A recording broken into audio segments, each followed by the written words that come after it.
జ్వాలాపురం శ్రీకాంత్ గారు దేవాదాయ శాఖ మాజీ సలహాదారు వారు ఉన్నారు మనకి. జ్వాలాపురం శ్రీకాంత్ గారు అక్కడ కూర్చున్నటువంటి, నేను ఎప్పుడూ సాటి జర్నలిస్టుల గురించి అలా మాట్లాడను, కానీ ఆయన నాకు అవగాహన లేదు, తెలియదు అని అంటూనే కనీసం తెలుసుకొని కదా మనం మాట్లాడాలి. ఆచమనం అనేది ఎలా చేస్తారని తెలిసి ఉండాలి కదా జర్నలిస్టు ఆ డిబేట్ పెడుతున్నప్పుడు. మామూలుగా ఎక్కడ ఏ గుడికి వెళ్ళినా మనం ఎప్పుడు ఏ హోమంలోనో యజ్ఞంలోనో ఒక పూజా కార్యక్రమంలోనో మనం పాల్గొంటే కేశవాయ స్వాహ, నారాయణాయ స్వాహ, మాధవాయ స్వాహ అని చెప్తారు కదా సార్. ఒకసారి దాని గురించి చెప్పండి, ఏంటి దుష్ప్రచారం? మాట్లాడాను కదా, ఆయన కానీ టీవీతో మాట్లాడినా ఇంకొక అతను కానీ నిన్న అంతా ఇప్పుడు ఏదైనా పూజ ప్రారంభించేటప్పుడు ఆచమనము, ప్రాణాయామము, సంకల్పము, కలశ పూజ, గణపతి పూజ అనేది జరుగుతుంది. ఈ కార్యక్రమంలో ఆచమనము చేసేటప్పుడు ఫస్ట్ హస్తం ప్రక్షాళ్య అంటాం, అంటే హస్తాన్ని శుద్ధి చేసుకోవడం అన్నమాట.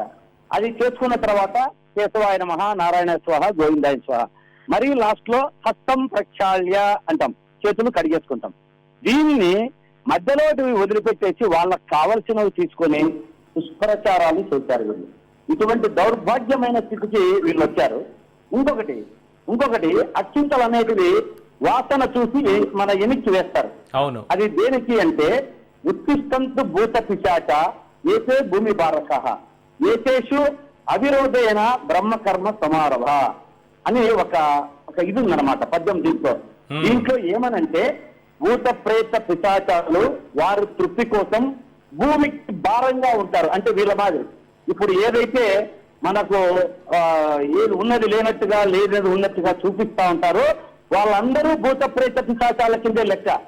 వాళ్ళు ఎందుకు మన పూర్వకాలంలో యజ్ఞయాగాదులు జరిగేటప్పుడు మంచి మంచి కార్యక్రమాల కోసం యజ్ఞాలు ఇట్లాంటివన్నీ నిర్వహిస్తుంటే రాక్షసులు వచ్చి వాటిని భగ్నం చేస్తుంటారు కదా.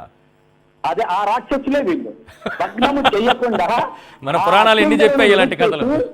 ఆ అత్యుంతలను వెనక్కేసి మీరంతా సహకరించండి ఈ యొక్క మంచి కార్యక్రమానికి, అవరోధాలు వద్దు అని చెప్పుకునే పద్యాలను ఈ రెండు దాంట్లో కూడా ఎంత వక్రీకరించి వాళ్ళకి అనుగుణంగా జగన్మోహన్ రెడ్డి గారి మీద ఒక హిందూ ద్రోహిగా చూడాలని వాళ్ళు ద్రోహులవుతున్నారు అనేది వాస్తవము. ఎవరో ఒక బ్రాహ్మణ కార్పొరేషన్ కి సంబంధించిన వ్యక్తి ఎవరు అనుకుంటాను, సారీ సబ్జెక్ట్ టు కరెక్షన్, హవిస్ అనే పదం కూడా తెలియకుండా మాట్లాడుతున్నారు ఆయన. What is హవిస్?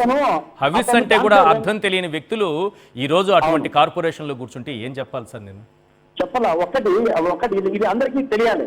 విష్ణు మన అతను ఏమంటున్నాడు తెలుసా, అవీసులు అంటున్నాడు. అవీసులు అనడం వేరే, అవిష్యు అంటే దీనికి ఏదైతే మనము పూజ చేయడానికి సామాగ్రి ఉంటుందో నవగ్రహాల కోసం ఒక సమిధలు తయారు చేస్తారు, నవగ్రహ సమిధలు అంటారు. నవగ్రహ సమిధలని అన్నాన్ని మనం అన్నం తయారు చేస్తారు వేసేదానికి, దాన్ని చెరుకు అంటారు. ఈ రెండు దాన్లను మాత్రమే హోమగుండంలోకి వాడతారు. దీన్ని ఏమంటారంటే అవిష్యు అంటారు. హోమ ద్రవ్యాలు అంటే జగన్మోహన్ రెడ్డి గారు ధాన్యాలు వేశారే అది హోమ ద్రవ్యాలు. వారికి హోమ ద్రవ్యాలకు కానీ అవిష్యులకు కానీ తేడా తెలియని వారికి బ్రాహ్మణ కార్పొరేషన్ చైర్మన్ కూడా పెట్టుకోలేడు అతను. హిందుత్వము హిందూ అని మాట్లాడుతున్నాడు ఊరికే, అతను బొట్టు పెట్టుకోకుండా ఇవన్నీ మాట్లాడుతున్నాడు. ఇటువంటి వాళ్ళు హిందూ ద్రోహులు వీళ్ళు అని చెప్తున్నా. కాబట్టి వీళ్ళు మాట్లాడేదానికి అర్హతే లేదు వీళ్ళందరికీ కూడా. ఏదైతే టీవీలో మాట్లాడినా, బ్రాహ్మణ కార్పొరేషన్ మాట్లాడినా, వేరే వాళ్ళు మాట్లాడినా తప్పుడు సమాచారం ఇస్తున్నారు ప్రజలకి అన్నది.